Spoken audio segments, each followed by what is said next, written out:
are projectile motions. See, it is a two-dimensional motion, but if I draw this one and I throw a ball, then the ball doesn't go directly here.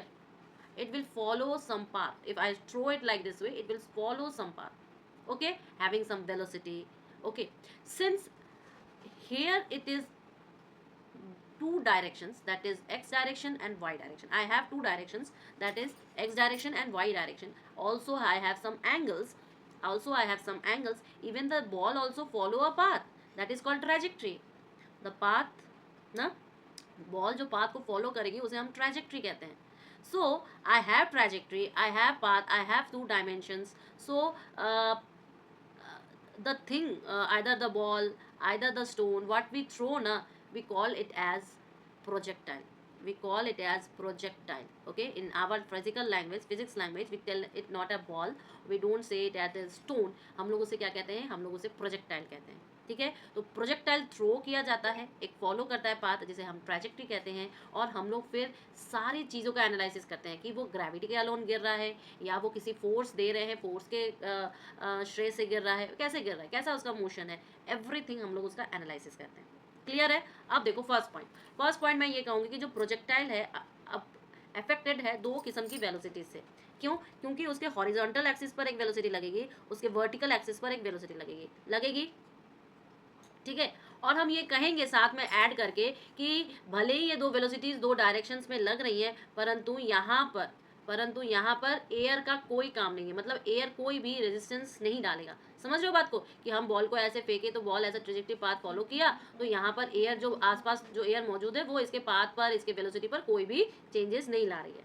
ठीक है, तो हम कह रहे हैं कि अगर यूनिफॉर्मली चेंजिंग वेलोसिटी है और ये वर्टिकल डायरेक्शन में है, किसके वजह से, ग्रेविटी की वजह से, ग्रेविटी हमारी वर्टिकली लगेगी ना, तो हम कहेंगे कि जो वेलोसिटी हमारी वर्टिकल है वो वर्टिकल चेंज हो रही है यूनिफॉर्मली और डिक्रीज हो रही है. कैसे हो रही है, आइदर ये इंक्रीज हो रही है, आइदर ये डिक्रीज हो रही है. ऐसे जब फेंक रहे हैं उसे, देखो ये है तुम्हारा हॉरिजॉन्टल एक्सिस, ये है तुम्हारा वर्टिकल एक्सिस. जब हम उसको ऐसे फेंक रहे हैं तो इंक्रीज टू डिक्रीज हो रहा है, and this increase to decrease is uniformly. which is increase to decrease, my vertical velocity. Okay, so my vertical velocity is initially increasing and then it is decreasing, and this change in velocity is uniform. Okay, so I have the horizontal component, I have the vertical component, and they have the velocity relationship like this way. But some of the things we already assumed, that there is no resistance from the air, that is no frictional resistance, there is no effect of earth rotation and the curvature of the earth. Okay, earth की rotation और अर्थ का जो curvature है इसके ऊपर कोई भी effect नहीं डाल रहा है इसका जो प्रोजेक्टाइलिक मोशन है.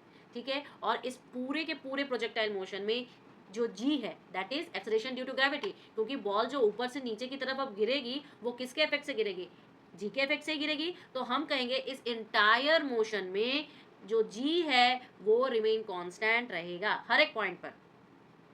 ठीक है, यानी कि जब वो एक मैक्सिमम हाइट पर रीच करेगा उसके बाद तो ये गिरेगा ना, उसके बाद भी गिरेगा, तो उस हाइट जो आपकी वर्टिकल हाइट है, इस हाइट के किसी भी पॉइंट पर जी की वैल्यू अगर आप हम देखेंगे तो वो हमेशा सेम रहेगी या कांस्टेंट रहेगी, वो चेंज नहीं होगी.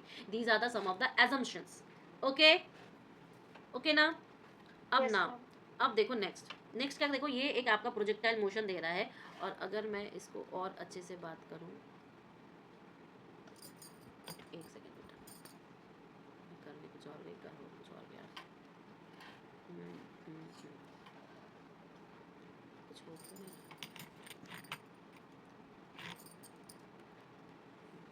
अब मैं चाह रही हूँ इसको थोड़ा सा बड़ा करो. राइट, बड़ा करने से क्या होगा कि एक सेकेंड नहीं कहा, जस्ट बेटा एक सेकेंड ना, ये हैंग हो गया लग रहा है. नहीं हाँ, सो क्या हुआ कि देखो अब अगर प्रोजेक्टाइल मोशन देखें तो ये क्या है, ये है वाई एक्सिस और ये है आपका एक्स एक्सिस. राइट, ये है आपका वाई एक्सिस और ये आपका एक्स एक्सिस है. अब at T is equal to 0 time पर इसको मैंने थ्रो किया. अब देखो ये एक पूरा का पूरा ऐसा पाथ को फॉलो कर रहा है, तो ये पाथ आपकी क्या हो गई, एक ट्रैजेक्टरी हो गई.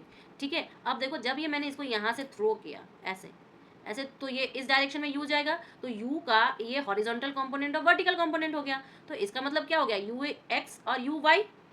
ठीक है, ओके. अब मानो मैंने इतना डिस्टेंस उसका देखा और इस पॉइंट पर क्या है, इधर इसकी वेलोसिटी है और इधर उसका दो कंपोनेंट्स हैं, राइट। यहाँ पर अगर मैंने थीटा कंपोनेंट यू के समय बोला और यहाँ पर एट किसी पॉइंट पी पर मैं इस प्रोजेक्टाइल मोशन को ऑब्जर्व करना चाहती हूँ, जहाँ पर पॉइंट की पोजीशन क्या है, एक्स और वाई है, और उसके वेलोसिटी कंपोनेंट्स क्या होंगे, वी एक्स और वी वाई होंगे, और वो टाइम टी पर है और वो एंगल बना रहा है beta. You got all the things, ठीक है। Yes, ma'am. हाँ, अब देखो, तो इस पॉइंट पर उसकी डिस्टेंस क्या है, ये तो x हो गई और यहाँ तक की डिस्टेंस हो गई उसकी y। क्लियर। अब खिसक के इस पॉइंट पर आओ, डी पॉइंट पर। डी पॉइंट ये बोला जा रहा है कि जिस उस प्रोजेक्टाइल मोशन को जितनी हाईएस्ट हाइट अचीव करनी थी ना, जितनी हाइट उसको अचीव करनी थी वो हाइट उसने अचीव कर लिया है। क्लियर है, तो इसलिए हमने उसको h लिख दिया। लेकिन मान लो कि ये जो प्रोजेक्टाइल मोशन है टोटल मान लो इस बी पॉइंट पर आ रहा है, ठीक है। तो ये बी पॉइंट और ये ए पॉइंट, जो ए क्या है हमारा ओरिजिन है, तो ए पॉइंट से बी पॉइंट तक का जो डिस्टेंस है उसे हम लोग क्या कहते हैं, रेंज। रेंज कहते हैं, और रेंज को हम आर से डिनोट करते हैं। बट उस रेंज में एक पॉइंट जो ये आपका डी है ना, ये हाफ पॉइंट होता है बेटा। हाफ पॉइंट मतलब इस मैक्सिमम हाइट को अटेन करने के लिए एक्स एक्सिस में जितनी वो डिस्टेंस कवर करेगा उसको हम क्या कहते हैं, उसका हाफ कहते हैं। That's why I have written r/2। Is okay? Yes, ma'am. तो ये इस डी पॉइंट के कोऑर्डिनेट्स क्या हो गए, r/2 और h, r/2 ma'am. और h। अच्छा, अब देखो यहाँ पर वो ऐसे जाएगा एक और वो ऐसे जाएगा, so I will move this like this way only. मैं तो नीचे की तरफ डाउन करूंगी। करते करते वो बी पॉइंट पर रीच किया बेटा।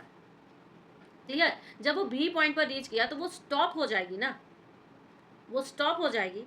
क्लियर। तो जब वो स्टॉप हो जाएगी तो यहाँ पर उसकी डायरेक्शन है, एक इसका कंपोनेंट ऐसा है और एक इसका कंपोनेंट ऐसा है। नाउ आई विल से एक्स के साथ वो अल्फा एंगल बना रही है। क्लियर। तो इसके कोऑर्डिनेट्स क्या हो जाएंगे, वाई एक्सिस तो 0 हो जाएगी और एक्स एक्सिस आर हो जाएगी, क्योंकि टोटल उसने रेंज अचीव कर ली है। क्लियर। Yes. और इस टाइम को हम कैपिटल टी कहते हैं। क्या कहते हैं, पूरे प्रोजेक्टाइल मोशन को कवर करने के लिए जो टाइम लगा उसे हम कहेंगे capital T.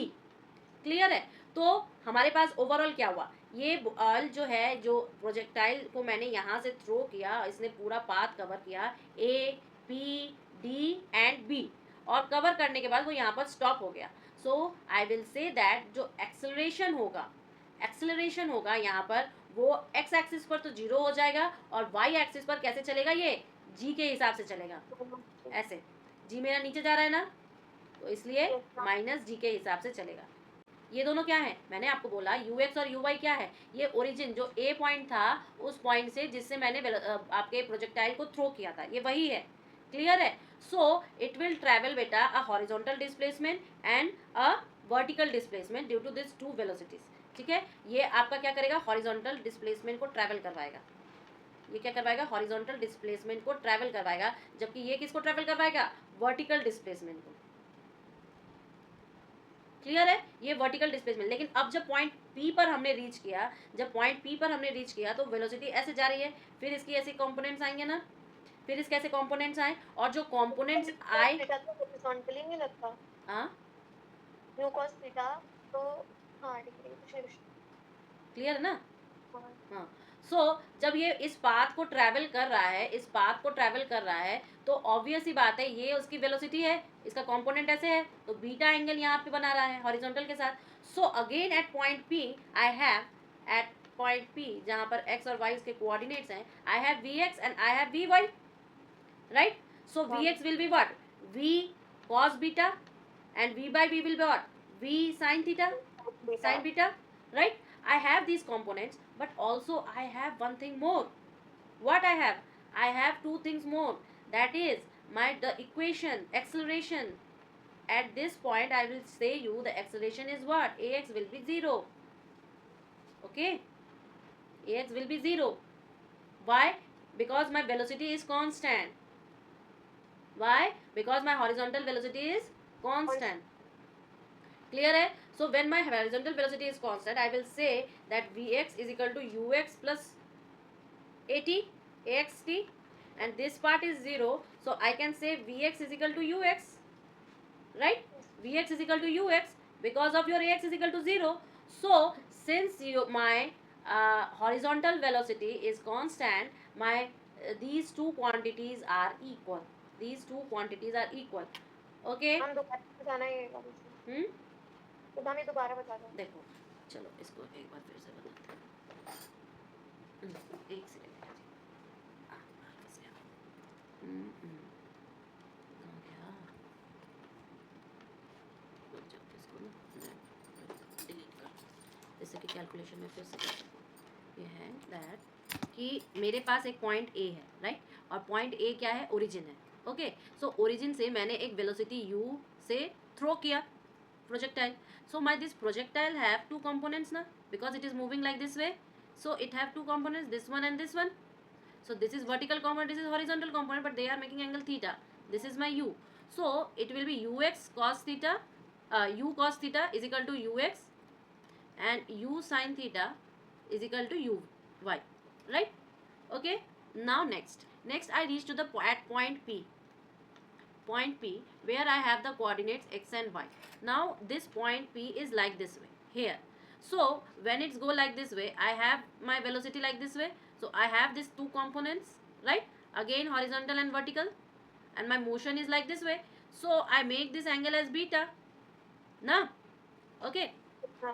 When I say like this way, so again I have my velocity component, that Vx is equal to V cos beta and Vy is equal to V sin beta, right? V cos beta and V sin beta. Now see, I am saying at this point my horizontal acceleration, that is what, ax is equal to 0. Why? Because I have constant horizontal velocity. Okay, since I have horizontal constant velocity, that means ki ux is equal to 0. Sorry, ax is equal to 0. Ax is equal to 0. So I can say v of x is equal to ux plus axt. Putting this quantity as 0, I get vx is equal to ux. Yes, ma'am. Okay, so when I get this one, so I can write v cos beta is equal to u cos theta. Yes, ma'am. I have this relation. Okay, now see, I have this relation number 1. Now second thing I will say, applying Vy. So Vy will be what? Uy plus Ayt. But Ay is what? My Ay is my vertical acceleration at the point P, जो कि minus g होगा. That will be minus g. Okay, Yes. so I can write it how? Uy minus gt. I can write now. Yes, ma'am. Okay, so this is my equation number 2. See, I have equation number 1, equation number 2, one more equation. Vy is equal to this quantity, so I can write as V sin beta is equal to Uy. Uy is what? U sin theta minus gt. Can I write this thing? Yes, ma'am. So this is my equation number 3. I have 3 equations finally. Now, Yeah. you got it? Yes, ma'am. So if I say now that the vertical component velocity is decreasing because the projectile going down side, na? Yes, ma'am. Downwards. So at that point, when I am purely at the point D, this is the maximum height reached. That time I have beta is equal to what? 0. That time I have beta is equal to 0. Clear hai? Yes, ma'am. Then after this, the vertical component is increasing in the downwards direction. When I attain this one, na, after that vertical component will be increasing and in downward direction. Clear? The vertical component of velocity is decreasing here, but again start increasing here, but in negative sign, negative direction, downwards direction. Did you got it, beta? Yes, ma'am. Yes, ma'am. Next, path of your projectile. See, to find out the path, I have one equation. What is the equation? Tell me. उन सब चीज़ों का इस्तेमाल करेंगे, पहली चीज़. दूसरी चीज़, अगर मैं इस प्रोजेक्टाइल के पाथ को फॉलो करना चाहूँ, पाथ को बाहर निकालना चाहूँ, तो क्या ये ऐसा पाथ नहीं है? ऐसा पाथ है ना. तो ये ट्रैवल कैसे, जो रेंज है बेटा वो आपकी कहाँ है? एक्स में ही है. तो इस पाथ को अगर मैं एक्स में फाइंड आउट करना चाहूँ कि इक्वेशन ऑफ ट्रेजेक्ट्री क्या है एक्चुअली, इक्वेशन ऑफ ट्रेजेक्ट्री मतलब वो जो हॉरिजॉन्टली कैसे मूव कर रही है, उसकी इक्वेशन कैसे. तो हॉरिजॉन्टली मूव कर रही है, डिस्टेंस नहीं कर रही है, हमारे पास है एक रिलेशनशिप, क्या है? S is equal to U T plus half A T square. अब यहाँ पे तो ए तो तुम्हारा यूज ही करेंगे. क्लियर है? तो एक बात बताइए, तो यहाँ पर क्या हो जाएगा? S is equal to S X करेंगे तो U X T plus half A X T square. अब मुझे पीछे से देख के बताइए, ax तो मैंने अभी 0 ही पुट किया था ना, क्यों? क्योंकि हॉरिजॉन्टल कोई एक्सेलरेशन नहीं है, क्योंकि हॉरिजॉन्टल वेलोसिटी हमारी क्या है, कांस्टेंट है। तो भाई ये क्वांटिटी तो पूरी 0 की 0 हो गई। sx मेरे पास बचा uxt, sx बचा हमारे पास uxt, हो जाएगा। तो ये sx क्या है, यानी कि ये मेरा क्या है, x डिस्टेंस है ना, x ही तो डिस्टेंस है, और ये हो जाएगी uxt, और ux क्या है, u cos theta t, Yes, यानी ma'am. कि x is equal to you cos theta T. Clear है ये इक्वेशन? तो इससे हम t नहीं निकाल सकते, t क्या हो जाएगा, t हो जाएगा मेरा x upon you cos theta, t हो जाएगा x upon you cos You theta. cos theta. Clear है ना? क्लियर है। अब y वाला निकालो, y क्या है, एस वाई, मतलब y में कितना डिस्टेंस वो ट्रैवल कर रहा है, तो u y t plus half a y t का स्क्वायर। अच्छा एक बात बताइए, क्या आपका ये 0 है, ए वाई, नहीं मैम, माइनस जी होगा.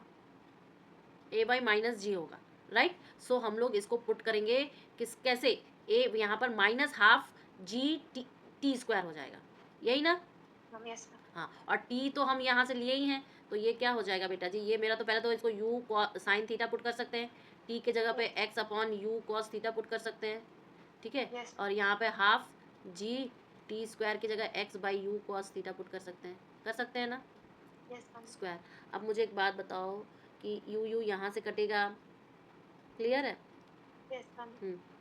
और यहाँ पर क्या बनेगा, sine theta upon cos theta, तो क्या मैं इसको एक्स टैन थीटा लिखूँ?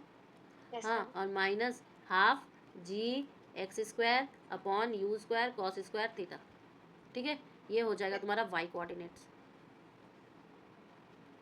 कैसी आ रही है ये, एक पैराबोलिक आ रही है कि नहीं, पैराबोलिक। ma'am. तो ये एक पैराबोलिक इक्वेशन आ रही है, दैट मीन्स जो प्रोजेक्टाइल की पाथ या ट्रेजेक्ट्री होती है वो कैसी होती है, पैराबोलिक होती है। क्लियर है? अब बस ये लोग ने क्या किया है, इसको सिंप्लीफाई करते करते करते करते करते करते ये इक्वेशन ला दिया है, कुछ नहीं किया है, ठीक है, सिंप्लीफाई किया है बस। ओके, हो जाएगा। Yes ma'am. यहाँ पे कॉस स्क्वायर थीटा को खोला है, cos square theta is equal to क्या हो जाएगा, बताना मुझे, ठीक है? Cos into sin. Cos into sine नहीं, ये देखो यहाँ पर क्या है बेटा, यहाँ पे यू स्क्वायर, देखो यहाँ से हमारा क्या, you square cos square theta, यही तो अभी हम लोग ने निकाला। क्लियर है? Yes, ma'am. जब ये हमने निकाला तो हमने क्या किया कि हमें कुछ एक रिलेशनशिप टाइप का चाहिए, तो उसने क्या किया, ऊपर नीचे साइन से मल्टीप्लाई कर दिया। जब ऊपर नीचे साइन से मल्टीप्लाई कर दिया तो एक साइन तो एक कॉस के साथ चला जाएगा, और ऊपर वाली साइन नीचे वाले कॉस के साथ टैन आ जाएगी। समझ रहे हो बात को? क्यों? क्योंकि पहले के पास टैन है, दूसरे के पास भी टैन होगा, तो वो टैन को कॉमन ले लेगा ना। Yes ma'am. हाँ, टैन को देखो इसने कॉमन ले लिया, टैन को कॉमन लेने के बाद फिर वो इक्वेशन ये अकेला रह गया है। क्लियर?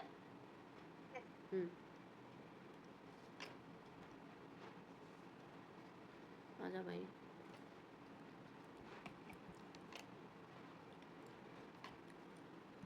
कर लोगे ये, ज़रूर हाथ से निकालना पारुल, आज ही क्लास ख़त्म हो जाएगी ना, आज ही आप क्लास के बाद इसको अपने हाथ से निकालना, ठीक है? Okay ma'am. Yes. नहीं तो कल तक में क्या होगा, ये दिमाग से उड़ जाएगा, बहुत सारा सब्जेक्ट और ये वो ताम जमाम करते करते निकल ही जाता है। अब हम लोग क्या करेंगे, टाइम ऑफ फ्लाइट, यानी कि कितना टाइम लगा है उसे इधर से उधर पहुंचने में, यानी कि आप बोलोगे कि हाफ रेंज तक पहुंचने में, मतलब ये क्या है, मैंने उसको ये डी पॉइंट माना है और मैंने बोला है ये आपका r/2 है, राइट? तो एक बार डिस्टेंस उसने बोला यहाँ से यहाँ पहुंचने के लिए t1 और यहाँ से यहाँ पहुंचने के लिए t2, राइट? सो Yes, ma'am. अब इसको, इस टाइम को पता क्या कहते हैं, एक्सेंट टाइम, और इसको कहते हैं डिसेंट टाइम, टाइम। हाँ, सो क्यों? क्योंकि वो नीचे जा रहा है, ये ऊपर चढ़ रहा है, बस इतना ही फर्क है। अच्छा, एक चीज़ और है बेटा जी, t1 is equal to t2 is equal to t/2। क्यों? क्योंकि जब वो बी पॉइंट पर, जो कि फाइनल पॉइंट था, यहाँ पर पहुँचने का जो टाइम था वो हमने क्या लिया था, कैपिटल टी लिया था ना। Yes ma'am. हाँ, सो ये t1 is equal to t2 is equal to capital t/2। अब देखो इसको कैलकुलेट कैसे कर सकते हैं, सीधा सीधा हमारे पास जो v y is equal to u y plus a y t है, ठीक है? और हम इसमें वी वाई जो हॉरिजॉन्टल वेलोसिटी का जो फाइनल पॉइंट है, ये तो हमारा 0 हो जाएगा, ये क्वांटिटी हमारी 0 हो जाएगी, तो हम लिखेंगे यू वाई। अब यू वाई हो जाता है यू साइन थीटा माइनस जी और टी, जी और t1, क्योंकि हम t1 को अभी कैलकुलेट कर रहे हैं तो t1 लिखेंगे। क्लियर? Yes, ma'am. तो t1 मेरा क्या हो जाएगा, इसका मतलब g t1 is equal to u sine theta, so t1 is equal to u sine theta upon g. Clear है? तो तो क्योंकि ये जो क्वांटिटी है t/2 होती है, तो इसका मतलब हम t निकाल सकते हैं 2u sin theta upon g, निकाल सकते हैं ना। तो अगर हमें टाइम निकालना तो हम ये वाला फॉर्मूला लगाएंगे 2u sin theta upon g। हाँ, जब वो कहेगा ना टाइम ऑफ फ्लाइट निकालो कि यहाँ से वहाँ तक पहुँचने में उसको कितना टाइम लगेगा, तो आप ये वाला टाइम निकालोगे। क्लियर है बेटा? Okay ma'am. ओके बेटा जी, आगे बढ़ते हैं।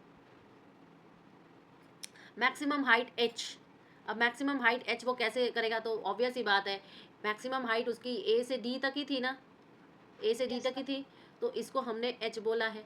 अब ये h जो है कैसे निकालेंगे, तो निकालेंगे तो वही y वाली डिस्टेंस वाले फॉर्मूला से, sy is equal to u y t plus half a y t square, जबकि ए वाई हमारा जो हो जाएगा हाफ जी टी स्क्वायर, ठीक है, हाफ जी टी स्क्वायर, और ये जो यू वाई है हमारा, ये क्या हो जाएगा यू साइन थीटा। अच्छा, अब टी जो है और ये तुम्हारा एच हो जाएगा यहाँ पे, यही सारी चीज़ें। लेकिन जब हम एच पुट करेंगे ना यहाँ पे बेटा जी, तब हमको इन सब चीज़ों को 1 1 लिखना पड़ेगा। क्यों? क्योंकि हम सिर्फ और सिर्फ T1 कैलकुलेट कर रहे हैं। Okay, so what I will get, तो H इज इक्वल टू मेरा हो जाएगा यहाँ पर T1 अभी पीछे से निकाला था ना, क्या था T1 बताओ? u T1 sin theta u upon sine g। Theta upon g था ना, तो yes ma'am. U sine theta into u sine theta upon g minus half g u sine theta upon g का whole square, right, यही तो था। Yes so ma'am. भाई u sine theta तो आप कॉमन ले सकते हैं यस मैम। इन सब से, और ये तो स्क्वायर ही ले सकते हैं सीधे सीधे, तो यहाँ पे आंसर ही निकल जाएगा you square sine square theta, ठीक है, अपॉन g। और इसका भी वही होगा अपॉन जी, और इसका क्या होगा, एक जी कट जाएगा तो अपॉन में एक ही जी आएगी, तो ये -1/2 u square sine square theta upon g आएगा, तो 1 से हाफ जाएगा तो हाफ बचेगा, तो h is equal to 1/2 u square sine square theta upon g, ठीक है। मैक्सिमम है ना, मैक्सिमम हाइट कैसे मिली, यस दिक्कत मैम। नहीं, कोई दिक्कत नहीं है। तो इसका मतलब you square sine square theta, यानी कि हम ये भी तो लिख सकते हैं यू वाई स्क्वायर अपॉन जी, ये वाई स्क्वायर ही तो है, यू ऑफ वाई। क्लियर है ना? ये तो भी डेरिवेशन आती है।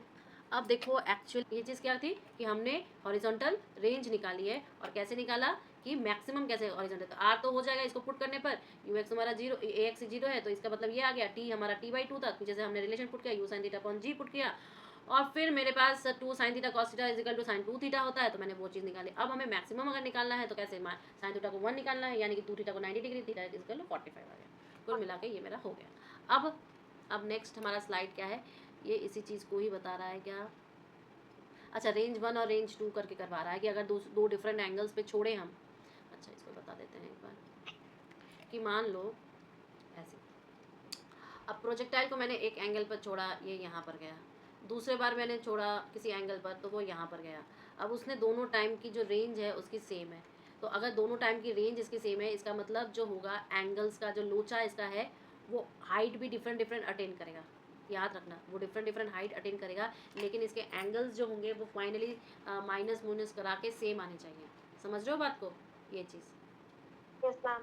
क्लियर है? तो ये क्या है कि अगर मैक्सिमम रेंज अटेन कर रही है, एच उसकी हाइट है प्रोजेक्टाइल की, तो एच तुम्हारी अभी हमने डिराइव किया 2 square you square upon into sine square theta upon 2g, ठीक है, यानी कि अगर मैक्सिमम हाइट अटेन करवानी है, ठीक है, मतलब मैक्सिमम आपकी जो रीच्ड हाइट है, मैक्सिमम रेंज अगर अटेन करवानी है, मैक्सिमम रेंज के लिए मैक्सिमम रेंज अटेंड करवानी है, तो हमें theta is equal to 45 degree put करना पड़ेगा। तो जब इस मैक्सिमम पॉइंट पर यू स्क्वायर क्या हो जाएगा, sine square 45 degree divided by 2g, तो साइन 45 कितना था ये 1/√2, यस मैम। 1/√2 का स्क्वायर क्या हो जाएगा 1/2 हो जाएगा, so it will be what u square into 1/2 upon 2g, so it will be u square upon 4g। Clear है ना बेटा? तो I can say it as R max by 4, R max by 4, right, clear है? Yes ma'am. So these are the some of the points जो कि आपको projectile motion के लिए याद रखना पड़ता है। These are the some of the points that you have to make it remember. अब आ जाओ वेलोसिटी पर। वेलोसिटी क्या बोल रही है बेटा कि जैसे कि हमारे पास अर्लियर में बहुत सारे क्वेश्चंस हम लोगों ने इक्वेशंस डाले हुए थे, एक था v cos beta is equal to like this और v sine beta is equal to like this, ये दोनों इक्वेशंस हमारे पहले से बने हुए थे, तो हमें तो वी की वैल्यू निकालनी है ना, अपने को तो वी की वैल्यू निकालनी है, तो वी की वैल्यू क्या होती है, स्क्वायर करवा देंगे तो निकल जाएगा। क्लियर? फिर टैन बीटा निकालनी है, tan beta is equal to y component upon x component होता है, तो वो भी निकाल दिया उसने। क्लियर है ना? Yes ma'am. ये बस फॉर्मूला है बेटा जी, हाथ से निकालना पड़ेगा, इसका कोई उपाय नहीं है। क्या किया इस क्वेश्चन में, बस अपन डायरेक्ट सारे सारे सारे सारे फॉर्मूले पुट किए और सारा मेरा वैल्यू आ गया, कोई अपने को ज़्यादा मेहनत करनी नहीं पड़ी है। समझ में आ रहा है, ये तो ईजी था first question, but after that we will do something more difficult. जैसे कि ये वाला देखो, ये वाला क्वेश्चन क्या है भाई, क्या हो जा रहा है इसके बीच बीच में, क्या है कि a footballer kicks the football to check the stamina with the velocity इतना, मतलब यू, एंगल हो गई 45, find the value for find following after 3 second. सबको आफ्टर 3 सेकेंड कैलकुलेट करना है, ठीक है। Velocity of the football, angle made by the velocity with the horizontal, okay, और horizontal and vertical displacement, horizontal और vertical displacements भी calculate करने हैं, याद रहे। क्लियर। तो एक बात बताओ कि वो क्या कर रहा है कि वो इस बॉल को थ्रो कर रहा है ऐसे, जब वो बॉल को थ्रो कर रहा है बेटा, तो वर्टिकल कंपोनेंट और हॉरिजॉन्टल कंपोनेंट होगा। तो यू एक्स उसने 60√2 बोल दिया है। तो अगर मैं बोलूँ कि जब वो ऐसे थ्रो कर रहा है 3 मिनट बाद, उसने सारी चीज़ें कब बोली है कैलकुलेट करने के, 3 सेकेंड बाद सारी चीज़ें कैलकुलेट करो। तो मान लो 3 सेकेंड बाद वो यहाँ पर पहुँचा, तो यहाँ पर उसकी एक वैसी वेलोसिटी होगी जिसका एक हॉरिजॉन्टल कंपोनेंट और वर्टिकल कंपोनेंट होगा। क्लियर है। तो हॉरिजॉन्टल वी एक्स हो जाएगा मान लो, वर्टिकल वी वाई मान लो, और एंगल जो उसने बनाया है वो आपका क्या है 45 डिग्री, ठीक है। सो पहले तो आप ये बताओगे कि 45 डिग्री के साथ आप यू एक्स निकालोगे, u x is equal to you cos theta, यानी कि आपका हो जाएगा 60√2 इंटू कॉस 45। कॉस 45 कितना होता है 1/√2। 1/√2, तो 1/√2 ये √2 कट जाएगा, तो बचा मेरे पास सिर्फ 60, राइट। बचा मेरे पास सिर्फ 60 मीटर पर सेकेंड। ये आपका क्या है बेटा, ये आपका यू एक्स है। अब यू वाई क्या है, यू वाई आपका यू साइन थीटा, तो साइन 45 डिग्री क्या होता है 1/√2। 1/√2, तो ये हो जाएगा मेरा 60√2 इंटू 1/√2, तो √2 कट गया, तो ये मेरा 60 हो गया। तो ये दोनों तो क्वांटिटी सेम आ गई, क्लियर है ना। अब नेक्स्ट क्या निकाल रहे हैं हम लोग, देखो नेक्स्ट वो निकाल रहा है वर्टिकल कंपोनेंट्स की वेलोसिटीज, यानी कि आपका यही वाला पार्ट जो वी वाई और वी यू निकालते थे ना, ऐसे वाला, sorry v x, v y क्या हो जाएगा u y plus a y t, और ए वाई क्या जी टी हो जाएगा ये, तो यू वाई हो जाएगा यू साइन थीटा माइनस जी और टी, राइट, जी और टी। टी उसने बोला है सारी चीज़ों को 3 सेकेंड पे कैलकुलेट करने को, तो मैं डायरेक्टली पुट कर दूँ, मेरा यू है 60 -10 इंटू टी। और ये साइन तुम्हारा 45 1/√2, और ये हो जाएगा -10 इंटू 3, होगा कि नहीं। Yes ma'am. अच्छा यू वाई तो अभी मैंने कैलकुलेट किया भी है, तो मैं डायरेक्ट 60 लिखूँ ना, इतनी दिक्कत कहाँ है। तो 60 माइनस आपका 30, यानी कि 30 डिग्री, 30 मीटर पर सेकेंड। तो ये वी वाई हमारा हो गया, और वी एक्स क्या हो जाएगा, वी एक्स इजिकल टू वही सेम प्रॉब्लम, क्योंकि ए एक्स तो 0 हो जाएगा, तो v x is equal to u x हो जाएगा, यानी कि 60 हो जाएगा। Yes ma'am.